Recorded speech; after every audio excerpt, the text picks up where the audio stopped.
ډیولپمنٹ دی. مغرب په ارګنایزیشن باندې ډېر کار کړی دی. کوم ادارې چې دي که هغه ارګنایزیشن که پبلیک سیکټر ارګنایزیشنز دي که پرایویټ سیکټر ارګنایزیشنز دي که بزنس ارګنایزیشن دي که کارپوریټ ارګنایزیشنز دي که په ایجوکیشنل ارګنایزیشن دي چې ارګنایزیشن دی په ارګنایزیشن کې مغرب ډیولپ دی. ډېر زیات ډیولپمنٹ په مغرب کې شوی دی په ارګنایزیشن باندې. ټرانسپورټ میتھډ ورته کوي د ساينس کې دا 1000 سال او 1 کروڑ انسانانو ته دغه کتاب وایي دا ساينسدان نشي پیدا کولی. دغه مستعد زموږ ساينس کتاب ورته وایو نو ساينس نه ورته وایو. د ساينس کوم کمپټنسي دي کوم سکلز دي هغه باندې کار نه کوي. نو نتیجه دا ده چې زموږ پی ایچ ډي خلک وکړي له پی ایچ ډي له کولو باوجود هم دغه نه کوي ساينسدان نه جوړوي. زموږ خلکو دا لیکنې مې ولیکلې محمد یوسف ایم ای زه ډېر دغه لرم نه هغه دور شو هغه دور ولاړی. اوس به اول وار ستا پرفارمنس ښکاره کوي له پرفارمنس بعد بیا ته د ګوي تا کوم ډیګري کړې ده تر دې کم سے کم 3-4 کاله په دې شی باندې ډسټرب وي د لینګویج نه سره برابرولې ویل دي چونکې دلته د دې سټډینګ سیستم ګرد په مادری زبان باندې په یو سیټ سورتو ګوري مادری زبان سوري دی او په بل سیټ سورتو ګوري سدي وو تو په شک بیا دي کنفیوز دي سر. بسم الله الرحمن الرحیم. ترګو د لمخ خو زه ستې د راتګ شکریا ادا کوم اور خاص طور پر د منتظمین اور محمد نبی صاحب چې هغه دونه د ښه پروګرام مخه روان کړی دی. نو دا ډایلاګ او یو د بل سرسر خلاصول دا د ژوندي انسانانو د شو خلکو د پوهانو کار دی. نو ان شاء الله دغه کوم پروګرام چې مخته روان شوی دی دا به ان شاء الله په د پښین او د آس پاس د علاقې او د ګرد ولس لپاره به دا فایدهمن وي ان شاء الله ګټور وي. زه د نن د موضوع په حواله سره زه چونکې د ارګنایزیشن ډیولپمنٹ او د چینج مینجمنٹ سټوډنټ یم نو د دغه موضوع له حوالې زه به نن ابتدایي او تعارفي قسم گفتگو وسی اور کوشش به دا کوو چې ساده الفاظ او ساده ژبه استعمال سي اور کوشش به دا وي چې له دغې ټولنې او له دغې پروګرام څخه زموږ دغه ناست خلک او کوم خلک چې به اوري د هغه استفاده ځینې وکړي اور هغه دپاره ګټمن سي. نو لږ خبرو خو په پښتو کې کوو لیکن دا د څه اصطلاحات او څه دغه چې د اردو یا د انګریزي غږ کې راځي نو هغه به هم پکې استعمالی شي.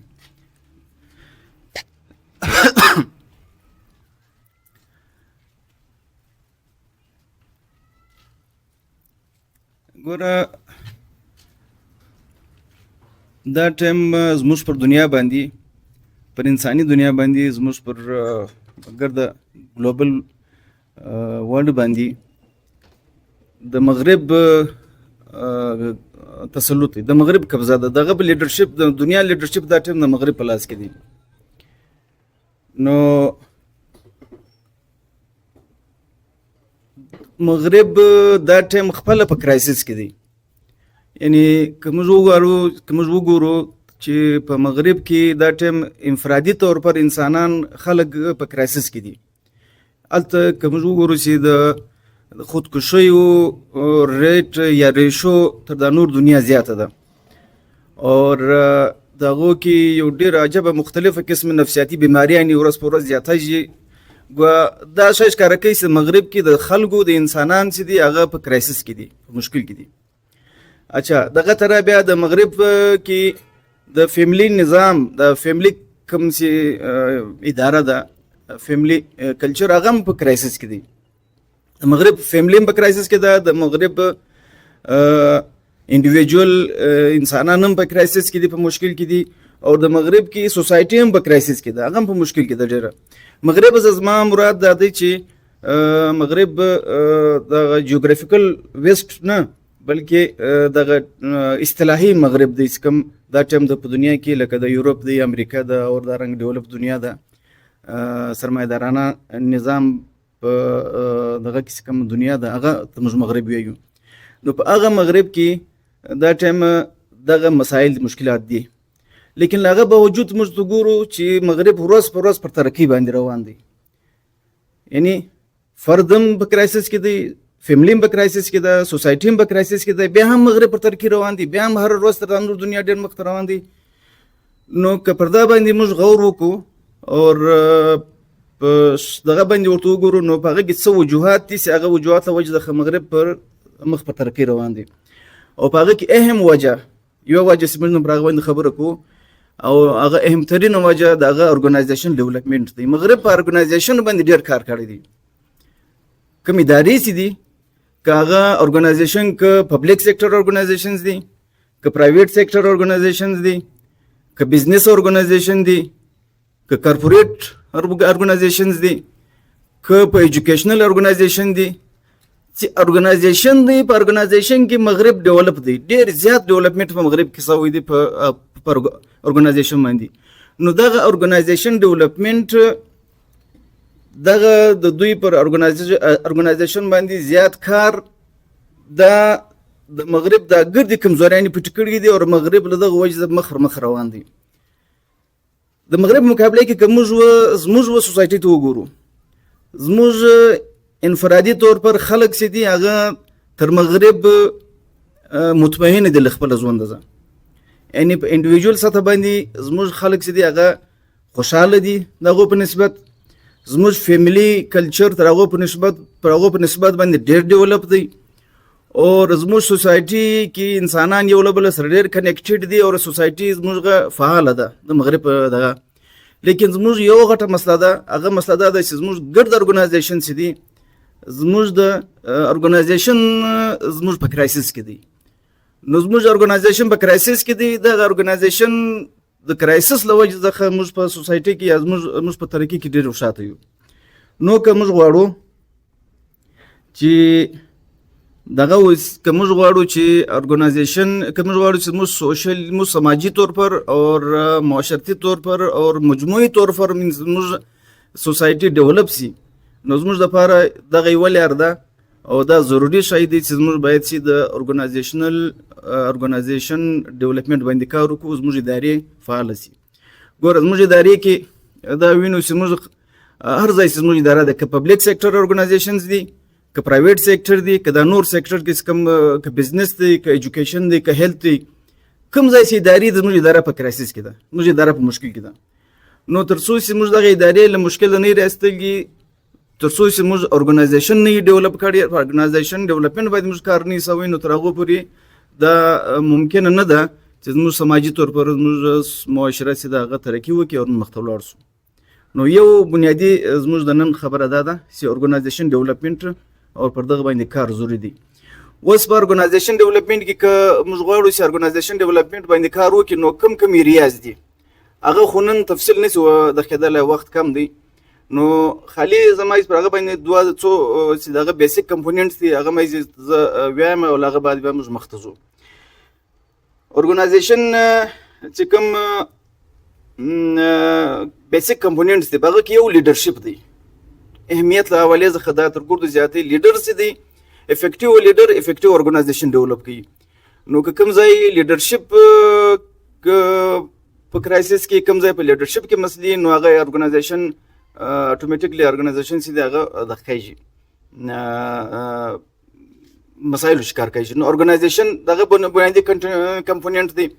له دغه سره سره د ارګنایزیشن سټرکچر زموږ په یا هر ځای چې د ارګنایزیشن سټرکچر نه ډیولپ هغه پراپر طریقې سره نه جوړ شوی، پراپر ډیزاینینګ نه شوی، ارګنایزیشن سټرکچر نه ډیولپ، نو دا ارګنایزیشن نه ډیولپ کوي. او دغه تر ارګنایزیشن کلچر دی، دغه تر کمیونیکیشن سیستم دی، دغه تر بیا کولیبریشن او ټیم ورک دی په ارګنایزیشنز کې، او پرفارمنس مینجمنٹ دی، او دغه سره سره بیا ترګو بیا اهم شی دی هغه چینج مینجمنٹ دی. نو که غواړو زموږ ادارې فعاله سي ډیولپ سي نو دغه څلور پنځه ایریا باندې په ټیکنیکل انداز باندې پروفیشنل طریقې باندې پر دا باندې کار ضروري دی او کار پکار دی. اچھا اوس دغه ګرد کمپوننټ خو موږ ډیټیل باندې نسو سټډي کولای، په ډیټیل باندې برابر خبر نه کوي د وخت له وجې څخه. موږ دغه دوه میجر کمپوننټ دي، لکه یو لیډرشپ او یو بیا چینج منیجمنت. پر دغه دوه پوینټ باندې به بنیادی ابتدایي لیول گفتگو کوو ان شاء الله. اچھا اوس موږ لږ شنوالو څخه د یو خبر اورو چې وی کلتا سره مثلا وی د سل سپیانی یو لشکر وي، د سلو سپیانی یو لشکر وي او دغه لیډر چې دی شیر وي، او دویمه خواته بیا د سلو شیرانو لشکر وي، خو دغه لیډر چې دی، دغه مشر چې دی، دغه کمانډر چې دی هغه سپی وي. نو وی تی به کم دغه کوي، تی به کم لشکر خوښوي د ځان لپاره؟ نو ما خیال دا دی چې هر یو به دا ووایي چې یاره موږ د سلو سپیانو لشکر خوښوو. ولې دغه د سلو سپیانو لیډر چې دی هغه دغه دی، هغه شیر دی. نو چې لیډر شیري معنا دا دی چې دا لشکر او دغه ملګري هغه به ګرد بیا شیران سي، هغه بیا ده. لیکن بیا که ته دونه ښه قوم وچاته ورکړې، دونه ښه لشکر وچاته ورکړې چې هر یو پر خپل زماني شیر دی، لیکن دغه لیډر چې دی هغه لیډر سپی وي، نو بس بیا به د ګرو خلکو بیا د سپیانو د نورو دغه کې بیا کمزوري راځي. نو لیډرشپ چې دی هغه ډېر زیات دغه لري، معنا لري په انسانانو په ژوند کې. اوس لکه موږ اول د مغرب ذکر وکړلی، ګوره مغرب چې دی، مغرب لکه څنګه په ارګنایزیشن ډیولپمنټ باندې کار کړی دی، دغه طرح کار یې په لیډرشپ باندې کړی دی. بیخي زیات ریسرچ یې کړی دی، بیخي زیات کار یې کړی دی، او په لیډرشپ باندې د مغرب ډېر غټ کار دی. د مغرب یو دغه دا دی، ګوره اوس یو مغرب چې دی هغه خو له موږ سره یا د انساني د دنیا د انسانانو لپاره د مغرب او د مغرب نظام نقصان دی. ولې مغرب د ځان لپاره کوم شی خوښوي هغه د ریسټ اف د ورلډ لپاره نه خوښوي، یعنې باقي انسانانو لپاره نه خوښوي. ګوره په مغرب کې موږ دا وینو چې دغه انفرادي انسانانو ته ډېر زیات دغه ازادي حاصله ده، یعنې هغه انفرادي ازادي هغه بیخي زیاته او خلکو خپلو خلکو ته ورکړې ده. معنا څه ده؟ معنا دا ده چې هغه مطلب دی د خپل رای اظهار کولی شي، دا ازادي لري. هغه خپل ځان پر ترکیب باندې بولی شي، دا ازادي لري. ایون چې و مغربو خلکو ته د څه ورته وایي د سیکس له حوالې څخه مکمل ازادي ده. اچھا اوس هغه چې هر ځای هغه دا وایي چې یاره ته باید چې هغه د فرایډ کوم د دوی نظریه چې دا نظام دغه نظریه ده چې بای که دی سیکشولي انسانان نه مطمئنه، نو هغه بیا یو ډیولپ د سوسایټي نشي جوړولی. نو لیکن هغه باوجود هغه د هغه د ازادي باوجود چې په مغرب کې و انسانان ته حاصلې دی د سیکس له حوالې زه شوم، هغه و خپل لیډرشپ ته نه ده حاصله. ګوره د مغرب چې کوم لیډرشپ دی هغه دغه ازادي نه ده حاصله. مثلا ته هغه یو مشهوره کیس ستی په یاد یې، ډېر مشهوره کیس و چې بیل کلینټن چې دی هغه رالی په ټي وي باندې له کومه ځای معافي وغوښتله. نو بیل کلینټن معافي په دغه وغوښتله چې د هغه سره یو دغه په افیس کې یو فیمیل مونیکا په نامه باندې فیمیل ورسره، نو د هغه سره یو دغه سلام دعا کړی نه د دوی. نو هغه حالانکې هغه ابتدایي لیول یو دغه کړی و، لیکن حرکت یې ورسره کړی و.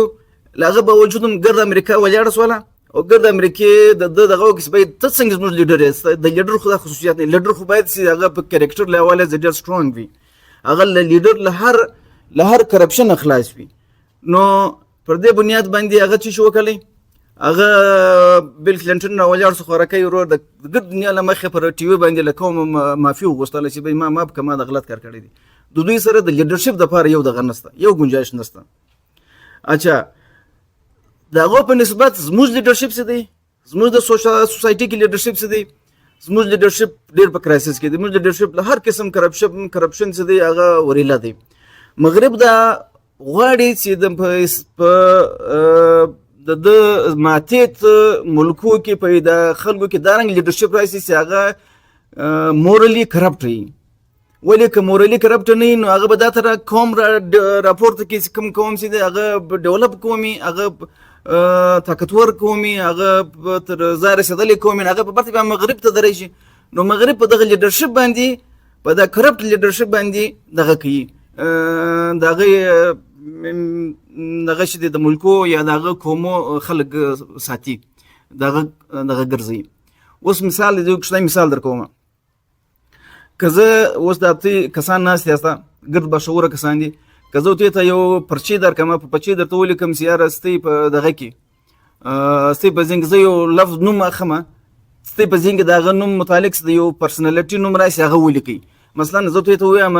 چې ته پر دا کاغذ باندې ولیکئ زه د خدمت نوم اخلمه، زه یم خدمت، ستۍ په ذهن کې څه شی راځي؟ نو زما خیال دا دی چې ستۍ په دغه د ناس ګډي کې به میجورټي ده، یا به ستار دی ولیکي، یا به نعمت الله خان ولیکي، یا به دا تر نمونه څوک ولیکي. او که زه درته وایم چې مثلا که زه دا وایم چې راځي چې اټمبم، زه اټمبم نوم واخلم، ته هم د اټمبم له حوالې زه ته یو ستۍ په ذهن کې څوک راځي؟ نو اکثریت به ډاکټر قدیر راشي، یا به سمر مبارک راشي، یا به دا تر دوه درې نمونه راشي. اوس که زه ته وایم چې کرپشن ولیکي، که زه کرپشن نوم واخلم، نو زما دا خیال دی چې دا موجوده په ناسو کسانو کې به ډېر کسان د زرداري نوم واخلي. نو د کرپشن نماینده دی، د کرپشن چې کوم سمبل دی هغه زموږ صدر دی. نو موږ څنګه دا کولی شو زموږ دغه قوم ډیولپ شي، زموږ اداره ډیولپ شي؟ نو دا د لیډرشپ چې کوم دغه دی، د لیډرشپ چې کوم کوالټي ده، هغه کوالټي ډایرکټ پر قوم باندې اثر اچي. هغه ډایرکټ کوالټي هغه شی کوم شی لیډر غواړي هغه پر قوم باندې هغه اثرات وي، او کوم شی چې لیډر کوي هغه قوم هغه تر دغه کوي. نو ځکه زه دا وایم چې یو خو دا غټ سطحه لیډرشپ ته دروشي، غټ سطحه مثال درکوي. په د لاندې ادارو کې هم که په ارګنایزیشن کې، په ارګنایزیشن پر سطح باندې که ستا لیډر کامیاب وو، ارګنایزیشن پر بنیاد باندې که ستا لیډر کانفیډنټ وو په خپل کار کې، نو دا ستا اداره به مخته ځي، ستا ارګنایزیشن به ډیولپ کیږي. او که چیرې دا لیډرشپ دغه کمزوري وو، کوم لیډرشپ خامیانې پکې شوی دی، نو ستا اداره اټومیټیکلی هغه دغه کیږي، دغه مثال کیږي. اوس مثال د یو د جدید دنیا کې د لیډرشپ زه دوه مثال ما ته در کوم، ته دغه به کیس سټډي نه وګورئ، سکسس سټوریز ته وګورئ.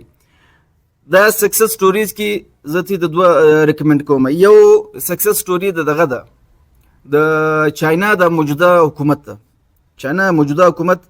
چاینا چې د هغه ډېر خلک ډېر تر موږ زیات دغه خلک چې دی هغه په دغه کې په مشکلاتو کې وو. لیکن په چاینا کې چې کوم دا موجوده صدر دی، دا موجوده صدر ډېر بهترین لیډرشپ کوالټیز لري، اور دا تقریبا دغه موټو چې دا هغه کرپشن، انټي کرپشن. اوس دوی په چاینا کې انټي کرپشن په 2012 کې مهم شروع کړی دی. یعنی په دا خالی په دا 10 کال کې 12 کال کې چاینا د انټي کرپشن له مهمه ځخه دونه ډیولپ شوی چې نن هغه د امریکا په مقابله کې ولاړ، ګرد دنیا مقابله کې ولاړ. نو بیا دویم مثال دغه د سکسس غدي د لیډرشپ کې، د ارګنایزیشن لیډرشپ کې هغه د انډیا سابق صدر شو د ابوالکلام آزاد. دا یو بهترینه لیډر پاتې شوی دی د ارګنایزیشن غو. نو موږ چې دلته کوم کسان دلې ناست یو، یا کوم کسان چې موږ مخاطب دي، هغه د دې هغه کغواړي چې زموږ ارګنایزیشن ډیولپ شي، نو په ارګنایزیشن په ډیولپمنټ کې د لیډرشپ بده دغه کې د لیډرشپ بده ټریننګ کوي، او لیډرشپ بده یو دغه غټ کار تیاری. نو ستاسو لیډرشپ څو تیار لیډرشپ تاسو سره شو لیډرشپ مضبوط لیډرشپ ستاسو ارګنایزیشن هغه تر ډیولپ کیږي، او چې ستاسو ارګنایزیشن ډیولپ او ستاسو لیډرشپ ډیولپ، نو بیا هغه په نتیجه کې بیا ستاسو سماجی او دغه معاشرتي طریقې باندې کلای شي. اچھا یو دریم چې کوم موږ کمپوننټ دی یا دریم چې موږ کوم خبره د هغه زموږ چینج منیجمنټ ده. چینج منیجمنټ چې دی بیسیکلی هغه دوه کانسپټ دي په چینج منیجمنټ کې. د چینج منیجمنټ په موضوع باندې چې موږ خبرې کوو نو دوه میجر کمپوننټس راځي له موږ سره. یو کانسپټ دی چینج منیجمنٹ اور یو چې دی منیجنګ چینج. دا دوه دغه راځي ارګنایزیشن ډیولپمنٹ کې یو ښه ارګنایزیشن کې باید چینج منیجمنٹ پر بنیاد باندې مستقله کار وسی. اوس دا چینج منیجمنٹ چې دی هغه اور منیجنګ چینج دوه کنسپټ دي پیرالل. چینج منیجمنٹ دا ته وایي چې په یو انډستری کې په ماضي کې په هغه کې سکسسفول چینجز راغلي، کامیابه چینجز راغلي. هغه کامیابه چینجز په خپل ارګنایزیشن کې په خپل اداره کې څنګه راوړي هغه ته وایي چینج منیجمنٹ. په ماضي کې کامیابه او سکسسفول چینجز په خپل ارګنایزیشن کې څنګه راولي دا وایي چینج منیجمنٹ. اور دویم چې دی بیا منیجنګ چینج دا ته وایي چې د مستقبل یا د فیوچر ټرند ویژوالایز یا د مستقبل چیلنجز ته سوچ کې راولي، هغه انویژن کې هغه مستقبل چیلنجز او د مستقبل چې کوم ټرندز دي هغه ویژوالایز کې او دغه مطابق خپل ځان نن برابر کې، نن ورځان ورته برابر کې. او دغه موږ وی منیجنګ چینج ځان څنګه نن برابر. دغه دوه ډېر اهم شیان دي. زه چونکې د چینج منیجمنٹ ان سکول ایجوکیشن کې زه چونکې کار کوم، زما دا موضوع ده، نو زه د ایجوکیشنل پرسپیکټیو څخه دلته غواړم چې څه مثال درکړم، مثالونه کښېږدم چې په چینج منیجمنٹ بیا موږ چې وی منیجنګ چینج څه دغه لري. اچھا اوس چینج منیجمنٹ څه دی هغه بالفرض یو مثال درکوم چې زموږ دا اوس کوم کوچنیان پیدا شوي دي له 2001 بعد په پاکستان کې یا په دنیا کې 1997 بعد و دغه کوچنیانو ته یا دغه جنریشن ته و دغه خلکو ته موږ وایو ټیکنیکلی وایي دا ډیجیټل نیټیوز دي. او تر دغه له مخه چې کوم انسانان وو په دنیا کې، یعنی کوم انسانان په 1980 په اشره کې وو، 90 په اشره کې وو، 70 په اشره کې وو، دغه خلکو ته په اصطلاح کې وایي دا ډیجیټل ایمیګرنټس دي، یعنی دا ډیجیټل ایج له بهر راغلي دي. اوس کوم کسان چې له ډیجیټل ایج زه په ایجوکیشنل پرسپیکټیو باندې خبره کوم، کوم کسان چې له دا ټایم ډیجیټل نیټیو دغه له بهر راغلي دي، یعنی ډیجیټل ایمیګرنټس دي، هغه بالکل ډیفرنٹ دي له ډیجیټل نیټیوز. یعنی فرق دی د ډیجیټل ایمیګرنټس او د ډیجیټل نیټیوز. ویسې خو جنریشن چې دی، جنریشن کې په هر جنریشن په میان کې ګیپ زیات وي نه، هغه په میان کې ګیپ سي. مثلا څو جنریشن موږ معلوم دي دا ټایم له 1901 څخه کوم جنریشنز راغلي دي په دنیا کې، هغه کې دوی باقاعده د کوم انتروپولوژي او په دغه مضامینو کې په دغه باندې باقاعده کار شوی دي. نو اول کسان په 1901 تر 1927-28 پورې کوم جنریشن دی ودغه په اصطلاح کې وایي ګریټیسټ جنریشن، دغه به څه کسان دا ټایم په دنیا کې وي. یو بیا سایلنٹ جنریشن دی. دا سایلنٹ جنریشن بیا له 1927-28 ونیسي بیا تر دوسری جنگ عظیم تر اختتام پورې تر 1945 پورې، او دغه جنریشن د بیا وایي سایلنٹ جنریشن. بیا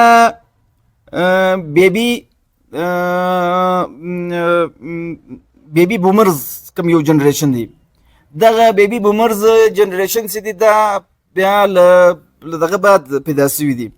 له دوسری جنگ عظیم بعد بیا تر 1965 پورې دي. اچھا بیا جنریشن ایکس دی، بیا جنریشن وائی دی، بیا جنریشن زیډ دی. دا جنریشن راغلي دي. دا تر جنریشن وائی پورې یعنی تر 1997-98 پورې کوم کسان دي دغه ته دا ګردو ته یو ځای وي دا ډیجیټل ایمیګرنټس دي. اور د جنریشن زی اور الفا جنریشن اور بیټا جنریشن دغه درې جنریشن بیا دوی سره د کړي تقسیم کړي دي تر 2024 پورې کوم چې نام پیدا شوي دغه پورې دا بیا ډیجیټل نیټیوز دي. اوس په ایجوکیشن کې مسله دا ده، زموږ په دغه کې مسله دا ده چې په ګرد دنیا کې دا مسله د خو زموږ کې زیاته ده. هغه مسله دا ده چې زموږ ډیسیژن میکرز، زموږ پالیسی میکرز، زموږ ټیچرز، زموږ منیجمنت، زموږ ایجوکیشن لیډرشپ دا ګرد ډیجیټل ایمیګرینټس دي، جبکې زموږ سټوډنټس دي هغه دا ټایم یا الفا جنریشن دی یا بیټا جنریشن دی، یعنی بیټا جنریشن کې لیټسټ جنریشن دي او دی ګرد ډیجیټل نیټیوز. اوس که د ډیجیټل ایمیګرینټس د ډیجیټل نیټیو په چیلنجز باندې سر نه کې خلاص، نو نتیجه به دا راځي چې بیا د دوی په میان کې بیخي زیات ګیپ دی. د نورو جنریشن په میان کې دونه زیات ګیپ نه و، هغه 19-20 فرق و، لیکن دلته بالکل زیات ګیپ دی. دغه زموږ په دغه دور کې اوس د چینج مینجمنټ ضرورت په دغه دی چې زموږ دغه کوم ډیجیټل ایمیګرینټس او ډیجیټل نیټیوز او دغه جنریشن ګیپ دا بیخي زیات دی. او د دغه وجې څخه موږ نن وینو چې زموږ په فیملیانو کې ډېرې مسلې دي. زموږ فیملی چې ده، زموږ پیرنټس دي هغه په دغه کې دي، هغه ډیجیټل ایمیګرینټس دي، او د هغه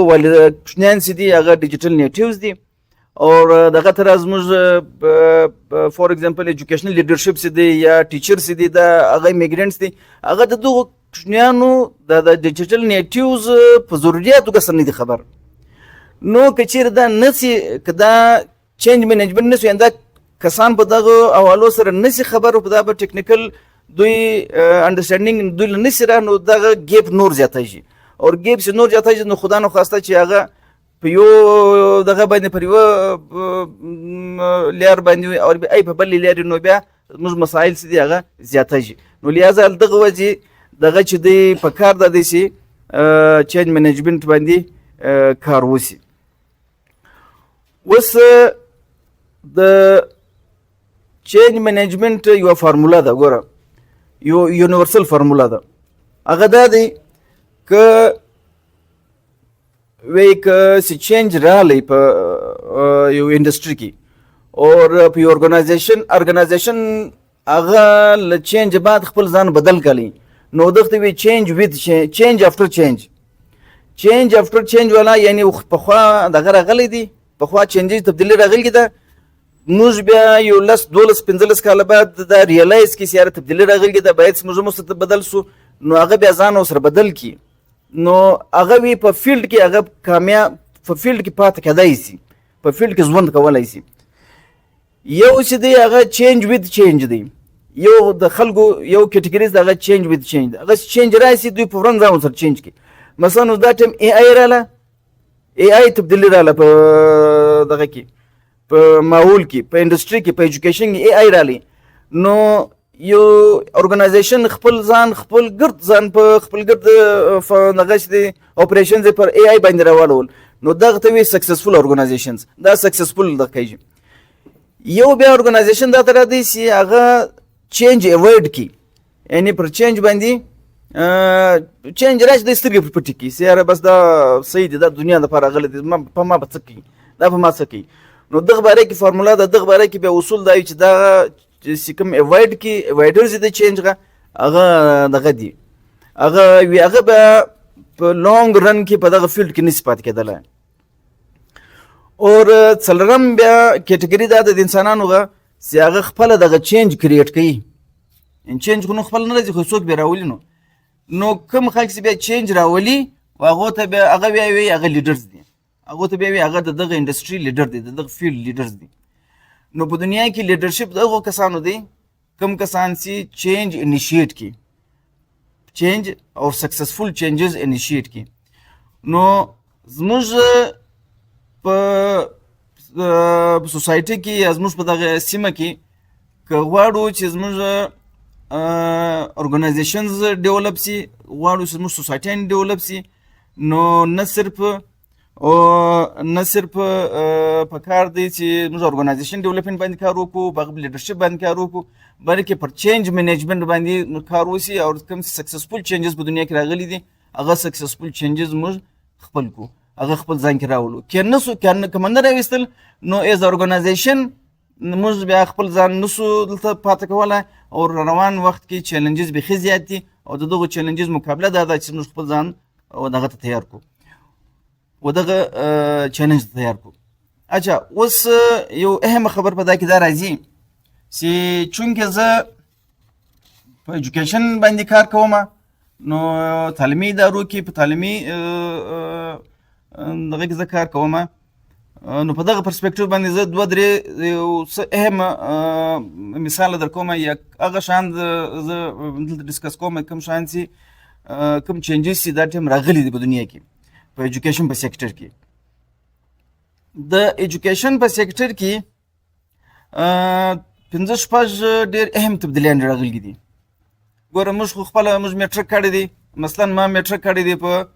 1993 کې ډېر وختي ما کړی دی. نو دلته کسان دا دي چا به میټرک 2000 کې کړی، چا به آس پاس کړی، چا به دغه کړی. نو زموږ ایجوکیشن زموږ د زمانې څخه کوم ایجوکیشن او د اوس د ایجوکیشن بیا د ځمکې اسمان فرق دی. دنیا خو دنیا موږ خبره نه کوو، موږ د اوس خپل دغه خبره کوو. په ایجوکیشن کې چې کومه میجر تبدیلیان راغلي دي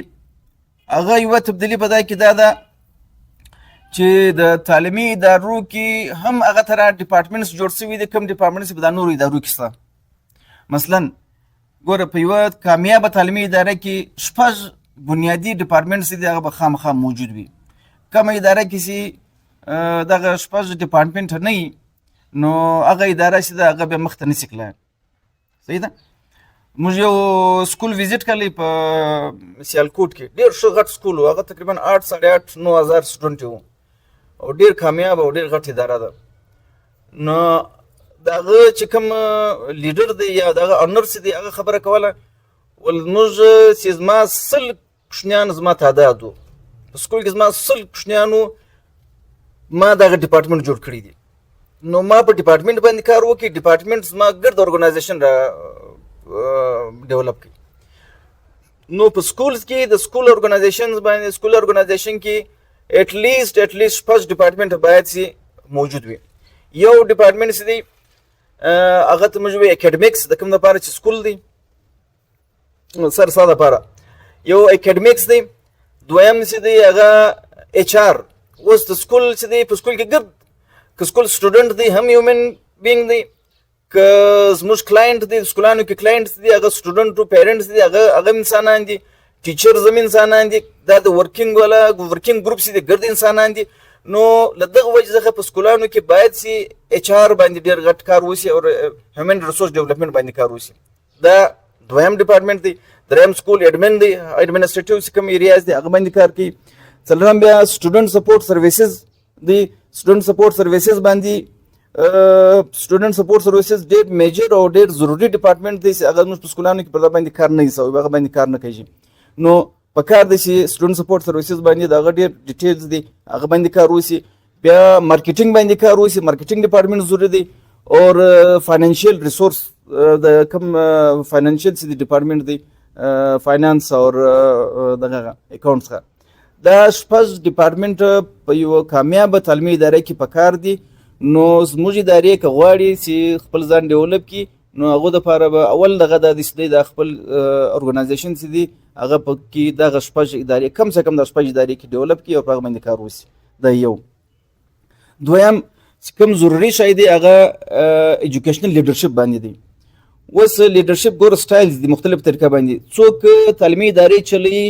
په بیوروکراټیک سټایل باندې چلوي، بیوروکراټیک لیډرشپ سټایل د کړي. څو ادارې دي بیا په هغو کې بیا دوی کار کوي، دوی بیا د لیډرشپ چې دغه بیا سټایل بیا پولیټیکل سټایل دی.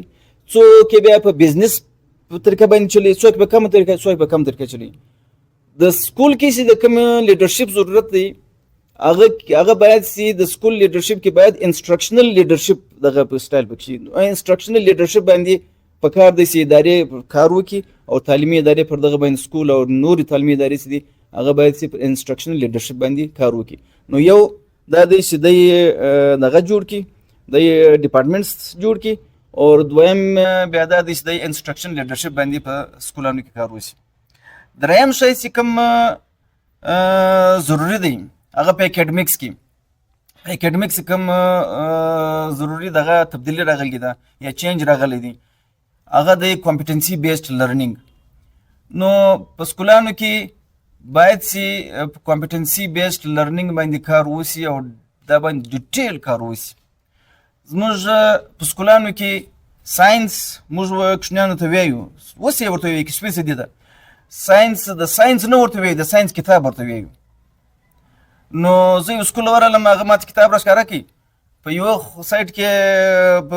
د ساينس کتاب په یو سایټ کې اردو لیکلی په بل سایټ کې انګلیش او اردو یو ما ورته ویل بیا داسې کوم مولیا په دا طریقه باندې په دغه کتاب او په دغه طریقه باندې لکه تاسې کوم ټرانسلیشن میتود ورته کوي د ساينس کې دا 1000 سال و 1 کروڑ انسانانو ته دغه کتاب وایي دا ساینسدان نشي پیدا کولی. نو زموږ د خلکو مسله چې ده زموږ د خلکو مسله دا ده زموږ د ساينس کتاب ورته وایو نو ساينس نه ورته وایو د ساينس کوم کمپیټنسي دي کوم سکلز دي هغه باندې کار نه کوي. نو نتیجه دا ده چې زموږ پی ایچ ډي خلک وکړي له پی ایچ ډي له کولو باوجود هم دغه نه کوي ساينسدان نه جوړوي زموږ ساينټیفیک دغه نه جوړوي. زموږ یو یونیورسټي د ورغلم بلوچستان ډېر مشهور یونیورسټي ده په هغه کې 100 څخه زیات پی ایچ ډي سکالرز دي. نو د یونیورسټي دغه ما ته وویلې د یونیورسټي څه کوم دغه دی پرو وایس چانسلر نو یا رجسټرار راته وویلې چې زموږ په یونیورسټي کې یو سنګل په یو پروجیکټ باندې کار نه کوي هغه د کرایسس دوی په هړتال باندې مال به هړتال کوي ول موږ تنخواه ونسته مال نو ته دا پروجیکټس نه کوي ته دغه ریسرچ نه کوي ول موږ 100 څخه زیات دغه دي موږ 100 څخه زیات پی ایچ ډي سکالرز د مشرکار کې یو پر یو پروجیکټ باندې کار نه دی روان. نو دغه څه مسله ده مسله دا چې د زموږ د خلکو کې د ریسرچ یا د ساينس سکلز د کمپیټنسیز نشته. نو باید چې کمپیټنسي بیسډ لرنینګ په تور باندې لکشنواله زل او دوی کې دا دغه پیدا کی د صلاحیت پیدا کی چې دوی دغه جوړ کی دوی ساينټیسټ او کښنای باید چې دغه ایز ا مینی ساينټیسټ ډیل سي. اچھا دا دوا اب اسلامیات موږ اسلامیات کتاب ورته ویو په سکول کې موږ اسلامیات کتاب ورته ویو اسلام نه ورته ویو اسلامیک ویلیوز نه ورته ویو د اسلام چې کوم بنیاد دی هغه موږ نه ورته خالي اسلامیات کتاب ورته ویو. نو نتیجه دا ده چې تاسو خالي اسلامیات کتاب ورته ویو نو تاسو د خلکو ته کښنی ځالوي کې اسلامیات څه شي دی به ته کې اسلامیات از بوک اسلامیات یو کتاب دی دا به ته کښنی ولې موږ هغه اسلامیات یو کتاب په تور کې باندې کو. نو د اسلامیات چې کوم د دینیاتو چې کوم کمپیټنسیز دي هغه کمپیټنسیز باندې موږ کار نه دی کړی. نو بهرحال چې کې ته راواخه دا ګډ سبجیکټس راواخه 1 by 1 لینګویجز راواخه موږ کښنی سي دی هغه په پلی ګروپ کې دغه شروع کی په پلی ګروپ کې انګلیش ورته شروع سی او انګلیش ورته شروع کی بیا په ماسترز کې هم انګلیش ورته وی ماسترز پوری رسید بی ایس سی او کې شپږ کال دغه کې تر کې ایجوکیشن کې لغه باجون د کښنی سي نه لیسنینګ کولای سي او نه سپیکینګ کولای سي نه رائټینګ او ریډینګ په اسانه په سي طریقه کولای سي. وجه چې ده وجه دا ده چې موږ په سبجیکټ بیسډ موږ کمپیټنسیز د وښنیان نه دی ویلي موږ وښنیان چې دغه څوک له دنیا له دغه ځل لري کوي له ټیلنټ لري کوي. نو کمپیټنسي بیسډ لرنینګ چې دی هغه انتهایی ضروري دی پیدا وکړي. اچھا بل چې کوم تبدیلی راغلی ده په اکیډمیکس کې په سکول سایډ کې هغه ډیفرنٹ لټریسیز دي مثلا فار ایگزامپل جنرل لټریسي او مثلا ډیجیټل لټریسي مثلا فاینانشل لټریسي مثلا سیویک لټریسي مختلف قسمه چې لټریسیز د ټیم په دنیا باندې په سکولانو کې سکول سایډ کې خلکو کښنیانو ته وی زموږ سیټ اپ سي دی لاغو ځخه لري دي. نو موږ د پکار د دې کوم چینج منیجمنت کو کوم غواړو چې موږ ادارې فعال سي او ادارې موږ سکسسفل طریقه باندې خپل کار وکړي. نو هغه د لپاره ضروري دی چې دغه ډیفرنٹ لټریسي چې دي دغه موږ کې انیشیټ کو. زموږ کښنی باید چې ډیجیټلی لټریټ وي زموږ کښنی په سکول کې باید فاینانشلی لټریټ وي او باید موږ سیویک لټریسي اوس ګوره بالفرض موږ دلته په سکولانو کې دا سیویک لټریسي باندې کار شروع کړی دی. نو د سیویک لټریسي چې دا سیویک ارګنایزیشن ګوره دا ټایم زموږ سره په سیویک ارګنایزیشن 2-3 دي چې زموږ کوچنیان پکې اوسي. یو زموږ کور یو ارګنایزیشن دی، فیملی ارګنایزیشن دا سیویک ارګنایزیشن دی. یو بیا زموږ غسی دی هغه سکول، بیا یو کلاس روم یو ارګنایزیشن دی، سیویک ارګنایزیشن دی. یو زموږ بیا کمیونټي ده. نو باید چې دغه په دا سیویک ارګنایزیشنز کې موږ خپل کوچنیانو ته د سیویک لیټرسي چې کوم بنیادي کمپوننټس دي هغه ورښو. مثلا نمبر 1 3 شیان دي نه. نمبر 1 چې موږ غواړو باید چې موږ کوچني ته سیلف اویرنس ورکو. سیلف اویرنس چې دی په خپل ځان باندې پوهی چې زه څوک یم، زما رول څه دی. سیلف اویرنس زما رول څه دی، مطلب په کور کې زه څه یم، زه څوک یم، په کور کې زه زوی یم، په کور کې زه ورور یم یا خور یم، یا په کور کې زما رول څه دی، په سکول کې زما کوم رول دی، په کمیونټي کې زما کوم رول دی. دا خپل رول باندې کوچنی په خپل رول باندې اویر وي. دویم بیا په هغه کې بالفرض کوچنی په خپل رول باندې د اویر خپل ریسپانسیبلیټیز باندې هم د اویر وي. به حیثیت ورور، به حیثیت خور، به حیثیت زوی زما په کور کې چې کوم دغه دی هغه باید زموږ کوچنی په ولد دی چې دغه کور کې زما ریسپانسیبلیټي څه ده، په سکول کې زما ریسپانسیبلیټي څه ده، په کمیونټي کې زما ریسپانسیبلیټي څه ده. دا اویرنس ضروري دی. او دغه بعد بیا زما رایټس څه دي، کوچنی په دام ولد دی چې زما رایټس څه دي، زما حقوق څه دي. که زه لور یم، که زه زوی یم، که زه ورور یم، که زه په فیملی کې هر څه یم، باید زما خپل رایټس معلوم وي. او بیا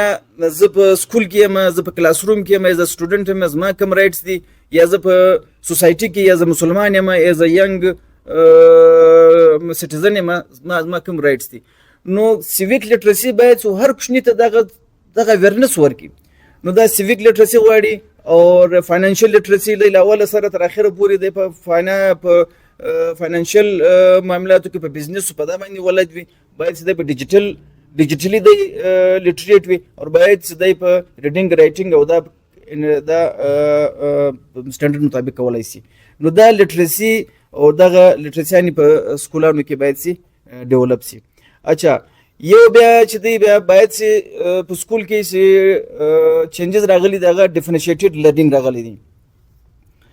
موږ ته به ټیچر ویلې، موږ ته به زه چې ما سکول ویلی، نو موږ ته به ټیچر دا ویلی چې بیخي ډېر واره دا هر ټیچر زما اورېدلی دي چې بهی ما ته د سبق وویلی، اوس دا 13 کوچنیان دي، په 13 کوچنیانو کې که د یوه کوچني زده و هم بس ما غاړې خلاصې دي.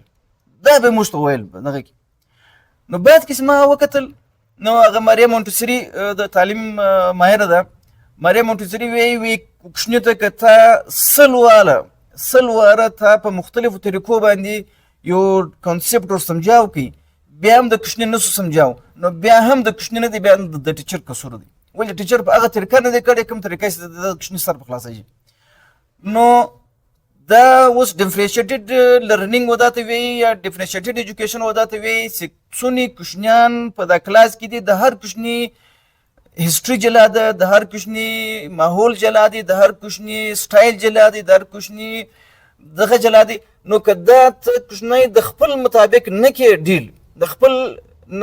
مزاج مطابق نه کې ډیل، د خپل لرنینګ سټایل مطابق نه کې ډیل، د خپل بیک ګراوند مطابق، د خپل نیډ مطابق نه کې ډیل، دا کوچنی سي دا دغه نشي سلوله، دا کوچنی سي هغه لرنینګ نشي کولای. نو کوچنیان باید چې په کلاس روم کې دا رنګ یو سیټ اپ جوړ نن سبا ای آی دا ډیر اسانه کړی دی چې هر کوچنی ته د خپل نیډ د خپل ضرورت مطابق ودته په طریقه باندې د تربیت او تعلیم د تور شي. دا ډیفرنشیټډ لرنینګ دی. اچھا یو بیا په دنیا کې چینج راغلی دی په کیریئر ایجوکیشن کې، په سکولانو کې کیریئر ایجوکیشن باندې کار شوی دی. ګوره ما کوچنی سي پلی ګروپ لرای سي د کیریئر ایجوکیشن شروع سي. اوس کوچنی سي رالی پلی ګروپ لرالي په د پری نرسري کې د سکول کې داخل سو. نو که موږ کوچنیان ته موږ دا کوچ کوچنیان د دوی څلور ټمپرامنټس دي، که د ټمپرامنټ مطابق موږ د ډیل کو، نو دا کوچنی خبره زده کوي او کوچنی سر په خلاصيږي. بیا دویم دا دی که دا کوچنی بیا چې دویم تر هغه لږ ډیولپ سي، بیا دغه ملټیپل انټيليجنس مطابق کوي، دغه لرنینګ سټایل معلومیږي، دغه انټيليجنس معلومیږي، ملټیپل انټيليجنس د کوم دی، د لرنینګ سټایل چې دی، د پرسنالټي ټایپ چې دی، د کرییر انټرست چې دی، دا ګرد شیان باید چې موږ په سکول سایډ کې موږ په سکول کې کوچني معلوم کو او دغه مطابق دغه کوچني د تربیت ورکړي هغه مطابق کوچني ته ایجوکیشن ورکړي نو بیا کوچني سي دي دا محسوسي سره د سکول زما لپاره جوړ شوی دی دا سکول زما لپاره جوړ شوی دی او کوچني له دغه سکول څخه فائدہ اخلي بیا د تاسو سوسایټي او سیستم ډیولپ کوي نو کریئر ایجوکیشن ډیر ضروری دی او له کریئر ایجوکیشن سره سره پیرنټینګ ایجوکیشن ډیر ضروری دی پیرنټینګ ایجوکیشن څه دی لکه څونه چې د ټیچر سټوډنټس په دغه کې دی په تعلیمي اداره کې ټایم تري دغونه ټایم یا تر هغه زیات ټایم څه دی په دغه کې ترایي په کور کې ترایي نو کور او پیرنټس ته دغه نه سوي ته د پیرنټینګ ایجوکیشن باندې سکولانو کار نه کړي نو بیا نتیجه دا ده چې بیا کوچنی سي دی هغه بیا دوه طریقې ډیل پیرنټ جلا ډیل کوي په یو طریقې ډیل کوي سکول په بل طریقې ډیل کوي او په میان کې کرایسس پرنګ مسترازي دغه لپاره ضروري دي چې پیرنټینګ ایجوکیشن باندې کار وسی او دغه تر سکول کې بیهیویر مینجمنت باندې ډېر غټ کار شوی دی په سکولانو کې په بیهیویر مینجمنت باندې په لیټیسټ اپروچز مطابق چې دی هغه په کار دي چې کار وسی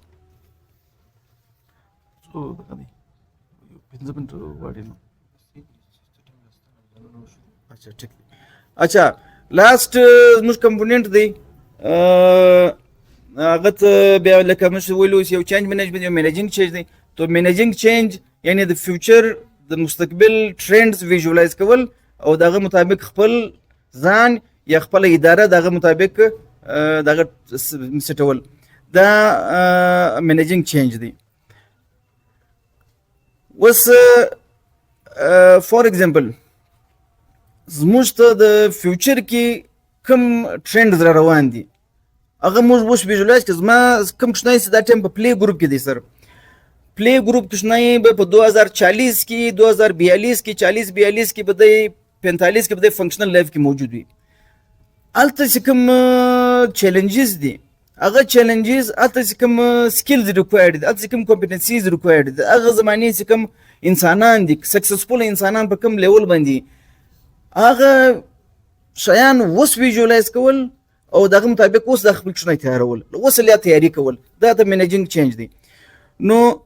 روان وخت چې دی هغه د ایمیجینیشن دی ګوره روان وخت د کوچنی کارونه د لایف د لاس کارونه د تقریبا ګر ای آی اټومیشن باندې کوي نو اټومیشن باندې سي د اټومیشن دور روان دی نو په هغه دور کې په کار د دی سي دغه دور کې بیا د انسانان څه کوي نو بیا به سکسسفل خلک به کوم کامیاب خلک به کوم سکل لري نو وی کامیاب خلک به ایمیجینیشن دغه لري سکل لري د ایمیجینیشن پاور لري نو که موږ نن کوچنیان پر رټه باندې مخته کو که موږ کوچنیان نن پر رټه باندې مخته کو دا د لرنینګ ایج دی که موږ سکول کې نن موږ رټه کوچنیان ته ورکو لکه دا تر اوسه موږ رټه پر رټه باندې روان یو نو موږ دغه کوچنیانو دغه د ایمیجینیشن سکل سي دي د ایمیجینیشن پاور سي دغه موږ کوچنی تر ختم کوو او نتیجتاً به دا چې دا کوچنی به بیا بالکل بلایند وي دغه ایمیجینیشن چې کوم ایمیجینیشن چې کوم آی اپ ایمیجینیشن دی هغه بالکل بلایند سي نو بیا دا کوچنی سي هغه بیا کامیاب ژوند نشي تر کوله نو یو خو د ایمیجینیشن چیلنج مست ګوري او یو دا دی دا نن سبا چې دور د سپیشلایزیشن دی سر دا بدلایي په جنرالایزیشن باندې نو هغه سړی په فیوچر کې کامیاب دی په هغه کې سي جنرالایزډ سکلز زیات وي کمپټنسي زیات وي اوس خدای تعالی دې موږ خلک موږ څوک وي یار خو کوچنی ته بس وایي ډاکټر جوړې نو لاول سره بیا ډاکټري تعلیم ورکړو نو دا تر نه کوي اوس د اټومیشن او د ای آی پر بنیاد باندې دغه مشنری دنیا را روانه ده نو انسانان باید سي جنرالایزډ دغه اپروچ ولري په جنرالایز سکلز هغه د ژوند دغه لپاره ضروري دي هغه باید موږ کلاس ته ورکو نو سپیسیفیکیشن بجای موږ په جنرالایزیشن باندې زیات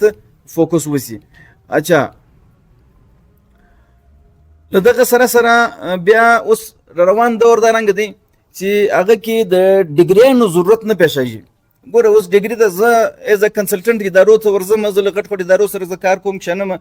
نو ته نن پورې ماته شاته نه ویلي چې به استا ایون دا اوس زمانه د روان فیوچر خو دغه نور د ضرورت پېښیږي ماته شاته نه ستا ډیګري راښکاره تا ډیګري کوم کړی تا ایم فیل کړی تا پی ایچ ډی کړی تا ماستر کړی ما څوک دا حل نه کی او روان وخت ډیګري حل نه کی روان وخت ضرورت د پورتفولیو به ته کوي چې شي تا تر اوسه کړی چې شي دي ستا په هیستوري کې تا چې کړی دي تا سره تا کوم سکسسفل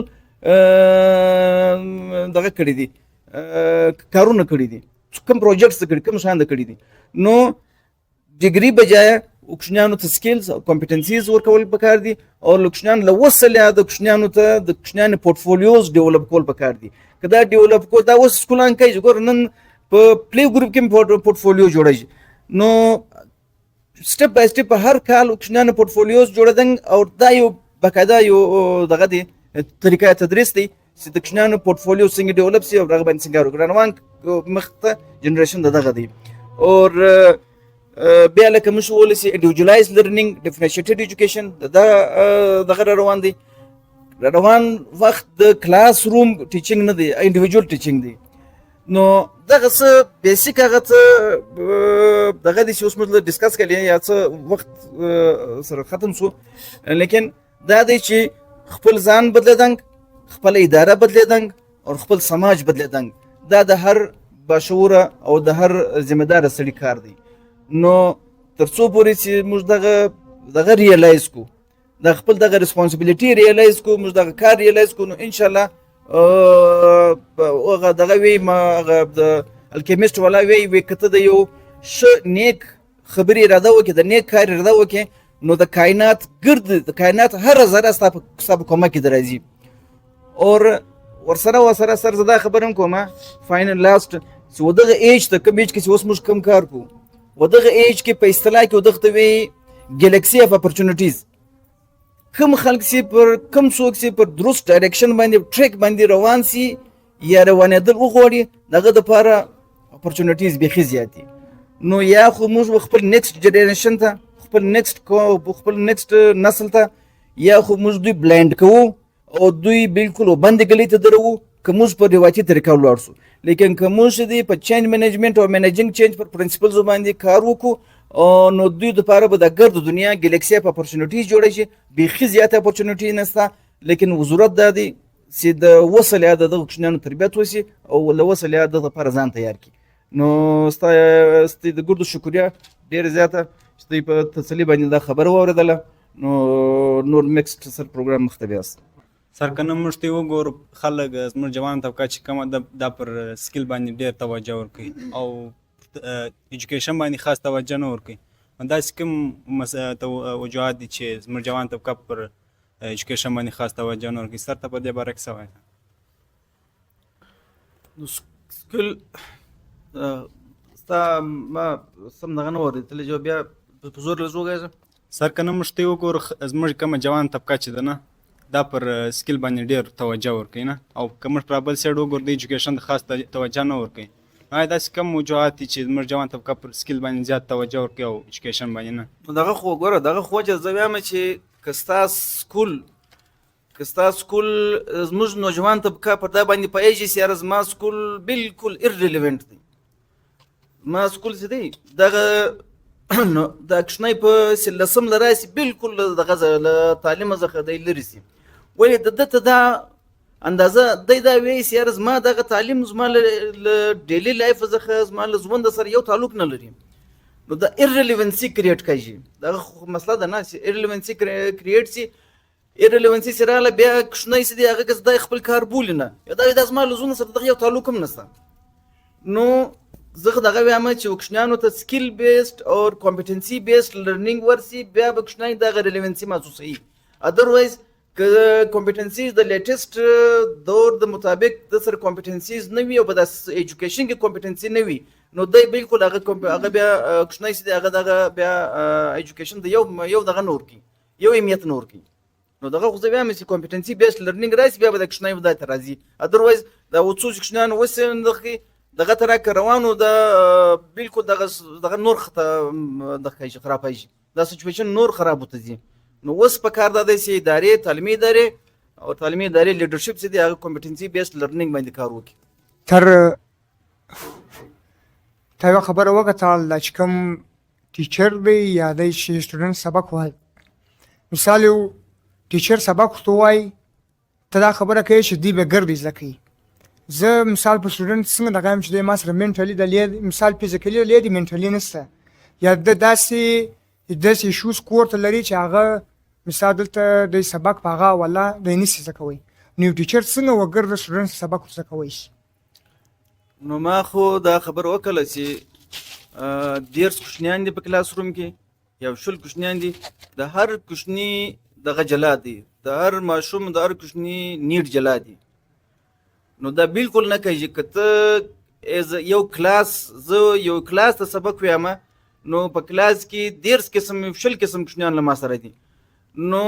دا د ډیفرنشیټډ ایجوکیشن چې کوم خبر وکړه ډیفرنشیټډ لرنینګ هغه دغه سوال جواب دی چې باید چې هر ټیچر ته معلومه شي د هر کوشني بنیادی نیډ څه دي، ضرورت څه دي، دغه مطابق کوشني ته دغه ورکوي، دغه مطابق د کوشنیانو تعلیم کوي. ادروایز کته کلاس اوس دا یو بل ډیر مختلف دي. په یو لیکچر چې زه وګت کلاس لیکچر ورکوم هغه کې هغه کسان فائدہ نه اخیستی سي، کم کسان چې زما دغه د لیول مطابق وي یا لاندې یا پورته وي، هغه کوشنیان یا بلو ایوریج یا اباو ایوریج کوشنیان هغه کوشنیان دغه فائدہ نشي کولای. بیا د کوشنیانو مختلف نیډز دي، د هر کوشني جلا جلا بیک گراوند دي، جلا نیډ دي، هغه جلا نیډ او دغه ایجوکیشنل لیولز معلومېدل او دغه مطابق کوشنیان هغه مطابق کوشنیانو سره کار کول دغه ډیفرنشیټډ لرنینګ دی. ډیفرنشیټډ لرنینګ دغه مسایلو جواب دی او دا ډیفرنشیټډ لرنینګ نن رالی نو نن موږ کوشنیان فائدہ نه اخیستی سي، کلاس کاله بعد موږ راوستي نو لس کاله بعد فائدہ نه اخیستی او ضرورت دی دغه شي. ستا په مجلس کې تا دا یوه خبره وکړه چې اوس لا فلحاله چې دې ما څوک د ډیګري پوښتنه نه کوي، را روان مستقبل خو 2030-2035 کې بیخي د حیثیت ختم کېږي د ډیګري ده. نو چې ورته وګورې زموږ د علاقې یا د پاکستان ټولې ادارې چې د هغه پر ډیګري باندې زور ورکوي، نه ښه ایجوکیشن ورکوي نه ښه سکیل ورکوي، نو بیا دا ادارې پر کوم بنیاد باندې قایمه دي چې د ډیګري حیثیت اوس لا نشته؟ ما دا مطلب نه دی چې ډیګري یو معنا نه لري. نو زه چې کار کوم زه خو د ډیګري پر بنیاد کار کوم، لیکن زه دا وایم چې د ډیګري اهمیت چې دی هغه د پرفارمنس په مقابله کې کم دی. که ته خالی په ډیګري باندې زور ورکوي او ستا پرفارمنس نه وي، ستا لرنینګ نه وي، ستا سکیلز نه وي ډیولپ او تاسو خالی دا وایي چې یاره زه دغه کوم نن خبره ده زه په سکول کې ناست یم نو سکول منیجمنت ما ته وویل چې ته یو زموږ یو انټرویو ده، دا انټرویو وکړه زموږ سره یو نوی دغه راځي، هغه ما ته ویل ما ام فل په ایجوکیشن کې کړی دي او هغه ام فل ایجوکیشن کې هغه بنیادي شیان نه معلوم، بنیادي شیان هغه نه کلیر. نو زموږ د کوچني کلاس د ټیچر دپاره هم هغه یا هغه کوم ټیچر راغلی دی هغه ټیچر نه که سلیکټ ولې د هغه دا ویل چې یاره دا پرفارمنس نشي کولی، د سره سکیل نشته، د سره کمپیټنسي نشته، نو موږ د دې په دغه کې څه کوو، د دې ډیګري موږ څه کوو چې موږ دغه کوو. زه ډیګري ضروري ده لیکن صرف ډیګري چې ده هغه کار نه لري چې یاره بس ما چې دی زه ام ای پخوا به خلکو دا لیکل نه مې ولیږل محمد یوسف ام ای ام ای زه ډېر دغه لرم نه، هغه دور شو هغه دور ولاړی. اوس به اول واره ستا پرفارمنس ښکاره کوي، له پرفارمنس بعد بیا ته د ګوي ستا کوم ډیګري کړې ده، نو دغه یو دغه دی چې ضرورت د پرفارمنس دی چې پرفارمنس دغه کې ستا کمپیټنسیز او سکیلز ډیولپ وي، بیا چې دی بیا ستا ډیګري تا ته په کار درځي، ادروایز تا ته په کار نه درځي. سر دغه پر څنګ باندې یو بل کوچنی سوال درڅخه کوم، څه وجه ده چې زموږ کوچنیان میټرک پاس کړي د هغه باوجود نه د انګلیش زده یې نه اردو زده یې یا کمیونیکیشن سکیل زده یې نه خود اعتمادي پکې ورنه نو شي کوي چې دغه به د نور کمپیوزم ګس تعلیم مسلې رسي، لیکن د دې په مقابله کې د انډیا یو کوچنی هلک هغه په دوبۍ کې ناست سافټویر جوړوي، ایپس جوړوي، په هغه باندې ډېر په دغه باندې زموږ ایجوکیشن سیستم کې کومه مسله ده؟ انډیا خو غټه آبادي ده، په غټه آبادي کې لږ کسان دا تر یو سوشل میډیا یا پر میډیا باندې څوک دا رنګ راځي هغه ډېر دغه یې نه د دا ټیم موږ ته یو غټ چیلنج بل هم دی، یو غټ چیلنج موږ غدا دی، موږ ته د انډیا یو چیلنج دی هغه دا دی چې موږ د بل په ژبه کې کوچنی سبق ویو، دا مسله به اډرس کیږي که نن یې که سبا چې د بل په ژبه کې کوچنی چې دی د بل په ژبه کې ته تعلیم نشي ورکولی کوچني ته. دنیا کې دا ټیم پاکستان او انډیا او د افریقې ملکونو دا ګډ ادرا دي چې د بل په ژبه کې ورته وایي او هغه بالکل ناکامه ماډلز دي، بالکل ناکامه دي ایجوکیشنلی. نو یو خدا دی چې انډیا کې هم مجموعي طور پر دغه تر حال دی لکه کوم چې پاکستان کې حال دی. انډیا چونکې عرب آبادي ده نو په عرب آبادي کې خامخا د هغوی کمپیوټر کسان زیات راوځي، ولې که دلته پاکستان کې په 20 کروڑ دي نو پاکستان کې 15 کسان دي، په عربو کې عرب آبادي کې به خامخا 100 کسان دي. نو له دغه وجې څخه موږ د هغو کې د یو مسله یو رنګه دي هغه موږ دواړه په بل په ژبه کې سبق ورته وایو موږ دواړه چې دي هغه ټریډیشنل ټیچینګ کوي لہذا لیکن لیکن د زموږ میټرک ته چې میټرک شنیان چې دي هغه دغه بنیادي سکیلز نشي ورسره هغه خو دغه مسله چې کمپیټنسي بیسډ لرنینګ نشته موږ په اداره کې موږ وکشنی ته لینګویج نه وایو ګور د لینګویج 4 سکیلز دي اول لیسنینګ د شروع کوي لیسنینګ کی کښنی ور لیسنینګ کی بیا سپیکینګ کی بیا ریډینګ کی بیا رائټینګ کی موږ په سکول کې راولیار سو نه لیسنینګ ورکو نه سپیکینګ موقع ورکو نه د ریډینګ ورکو موږ اول دا ور کلم په لاس ورکو موږ ای بی سی لیکنا شروع کړ دو ولیکه ای بی سی ولیکه فلان شا ولیکه نو موږ کا ټریک غلط دی موږ کا سره سیستم غلط دی نو دا سیستم چې دی کدا کمپیټنسي بیسډ نسی ما دا ول درته دا ول ما دا وس کمپیټنسي بیسډ غټ چیلنج دی موږ لپاره او غټ چینج راغلی دی په دنیا کې چې کمپیټنسي بیسډ لرنینګ کړی دی کمپیټنسي بیسډ ایجوکیشن باندې کار کړی دی نن هغه ډیولپ دنیا ده او چا سی از مسترا په دبل پزاب کې او ټریډیشنل وی باندې کمپیټنسیز هټ کې موږ سبق ولیدل موږ هغه ورځ پر شاته روان بس دا شی ډیر کلیر دی واضح دی سر پر لینګویج باندې مجلس وسو زه به د ټیچر او د سټوډنټ ریلیشن یو سوال وکم سر د لی په پښتانه بیل کې زه د شایم خاص کار اکثر سکولونه د در میټریک پرې په مادری زبان په پښتو باندې دا ټیچینګ ورته کیږي سر زه دلته بعضی خلک پر یوه طبقه باندې وایي چې دلته تی تعلیم په مادری ژبه باندې وکړي نو په مادری ژبه باندې نو به د سټوډنټ هم سر خلاصیږي دوی به انډرسټینډینګ به سره کیږي سر په بل سیټ کې ورته وګورئ زموږ دلته سیسټم لینګویج اردو او انګلیش ډیر په استعمال کې دی سر زه دا کوشن کوم سر یو په دې کې اوس په مادری زبان دلته سټوډنټ ته په ګټه کیږي که انګلیش او اردو او کم د زموږ د پښتنو بیل سټوډنټس کم ټایم د میټریک بعد یا کوټ ته راسي یا ولاور یا بار ووزي سر دی کم سے کم 3-4 کاله په دې شی باندې ډسټر به دی د لینګویج نشي سره برابرولې ویل دي چونکه دلته د دې سټډینګ سیستم ګرد په مادری زبان باندې په یو سیټ سورتو ګوري مادری زبان سوري دی او په بل سیټ سورتو ګوري سدي وو ته په شک بیا دی کنفیوز دي سر ګوره دا ډېر اوږد او ډېر غټ ډیټیل کار غواړي نه دا ډیټیلز دغه غواړي زه خالي دوه اسپیکټ در شوم په مغرب یو کې کې یا په یو کې تر واخه دا ټیم د دنیا تر ګردو زیات نوبل پرایز دی هغه دغه سویټزرلند اخیستی دی سویټزرلند کې څلور ژبې دي او په څلور ژبو کې یونیورسيټي ایجوکیشن پورې هر ژبې سټوډنټ ته جلا دغه دی سویس جرمن سویس اټالین اور څلور ژبې دي دا څلور ګرد ژبې کې یونیورسيټي لیول پورې ایجوکیشن دی نو هر کشنی ته دغه سپرتا خان دي سیاره ته د یو ژبې ته زه اټالین وایم او ته فرنچ کې سبق وې پوسیبل نه ده نو ګرد دنیا ته راواخه ته ګرد دنیا ډیوایډ کا موږ په باندې ریسرچ کې ډېر کار موږ پر کړی دی په دغه باندې په خپل ژبه کې 100% ډیولپ دنیا وکشنی ته خپل ژبه کې تعلیم ورکړي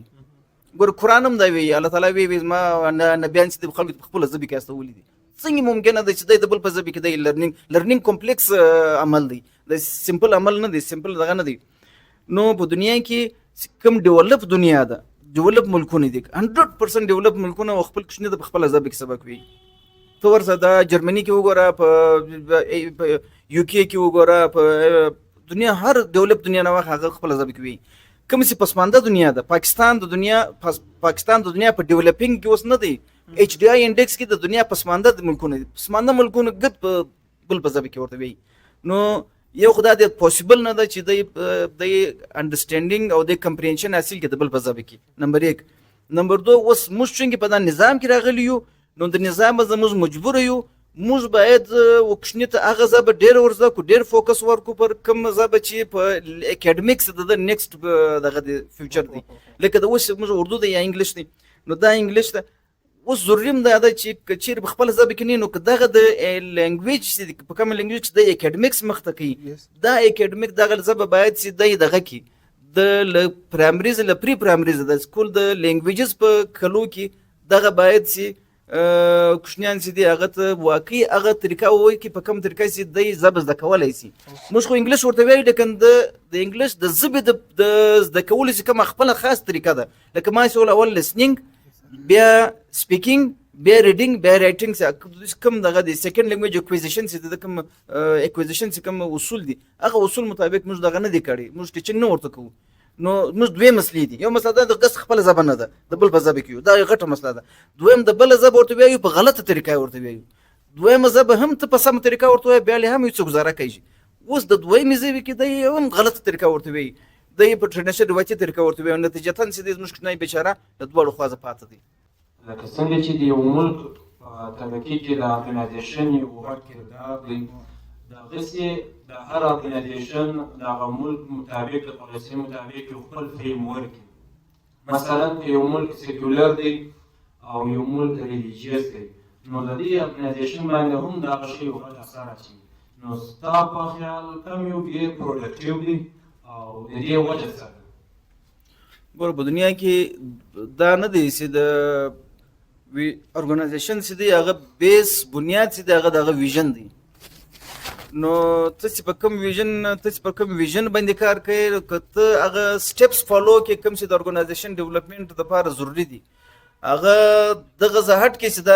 دا ریلیجیس دی یا دا نان ریلیجیس دی دا سیکولر دی یا دغه دی هغه سره تعلق نه لري تعلق دا دی چې تا د ارګنایزیشنل ساينس ارګنایزیشن ډیولپمنټ ساينس څو فالو کړی دي که یو ښه مغرب ګوره دا ټایم په ایران کې ډېرې ادارې چې دي هغه دغه دي هغه ریلیجیس بیس باندې کار کوي لیکن ډېر افیکټیو ادارې دي ډېر غټ ادارې ډېر ښه افیکټیو ادارې دي هغه ارګنایزیشن ډیولپمنټ باندې کار کړی دی ایران دا ټایم په دنیا کې ګوره د څونه چیلنجز مقابله کوي هغه دوه وجوهات بلکې درې سره وجود یو دا دی چې ژبه خپله ده دویم دا دی چې لیډرشپ کرفټ نه دی